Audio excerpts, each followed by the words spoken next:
ഗസയ്ക്ക് വേണ്ടി ഇസ്ലാമിക രാജ്യങ്ങൾ ഒന്നിക്കണമെന്ന് തുർക്കി ആവശ്യപ്പെട്ടു. തുർക്കിയുടെ വിദേശകാര്യമന്ത്രി ഹാകാൻ ഫിദാനാണ് ഈ നിലപാട് പരസ്യമായി തന്നെ പറഞ്ഞത്. ഇറാന്റെ ഈ നിലപാടിന്റെ തുടർച്ചയായ രീതിയിലാണ് അദ്ദേഹം പറയുന്നത്, ഗസ വിഷയവുമായിട്ട് ബന്ധപ്പെട്ട കാര്യങ്ങൾ ഗൗരവത്തിലെടുത്തുകൊണ്ട് ഏകോപനത്തോടു കൂടിയുള്ള ഒരു സമീപനങ്ങളും ഒരു തീരുമാനങ്ങളും ഒരു നിലപാടുകളും ഉണ്ടാവണം. അങ്ങനെ ആകുന്ന സമയത്ത് മാത്രമേ ഇതിനൊരു ശാശ്വതമായിരിക്കുന്ന പരിഹാരം ഉണ്ടാവും. OIC വിളിച്ചു കൂട്ടണമെന്ന ഇറാന്റെ നിലപാടിനെ തുർക്കി പിന്തുണക്കുകയും ചെയ്തു.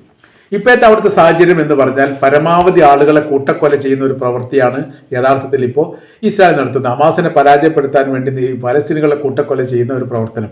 കാര്യം എന്ന് പറഞ്ഞാൽ യുദ്ധം ചെയ്യുന്ന ആളുകളെ കണ്ടുപിടിക്കാൻ വേണ്ടി ഇസ്രായേലിന് ഇപ്പോൾ സാധിച്ചിട്ടില്ല. അത് വലിയ പരാജയമായിട്ട് തന്നെയാണ് അവർ അത് അനുഭവിച്ചു കൊണ്ടിരിക്കുന്നത്. ഇസ്രായേലിന്റെ പ്രധാനമന്ത്രി രാജിവെക്കണമെന്ന് പല ഘട്ടത്തിലും പറയാനുള്ള പ്രധാനമായിരിക്കുന്ന കാരണം ഉദ്ദേശ ലക്ഷ്യങ്ങൾ 1.25 വർഷമായിട്ട് നടപ്പിലാക്കാൻ സാധിച്ചിട്ടില്ല എന്നുള്ളതാണ്. 10 വർഷമെങ്കിലും നീണ്ടു നിൽക്കുന്ന യുദ്ധത്തിന്റെ സംവിധാന കാര്യങ്ങളൊക്കെ ഗസയിൽ ഒരുക്കിയിരിക്കുന്നു എന്ന് ചില മീഡിയകൾ ഈ വിഷയവുമായിട്ട് ബന്ധപ്പെട്ട് റിപ്പോർട്ട് ചെയ്തിട്ടുണ്ട്. കാര്യം എന്ന് പറഞ്ഞാൽ വളരെ കൃത്യവും വ്യക്തമായ രീതിയിൽ ഇസ്രായേൽ എന്താണെന്ന് മനസ്സിലാക്കിയ ഒരു ദേശത്തിന്റെ പേരാണ് പാലസ്തീൻ എന്ന് പറയുന്നത്.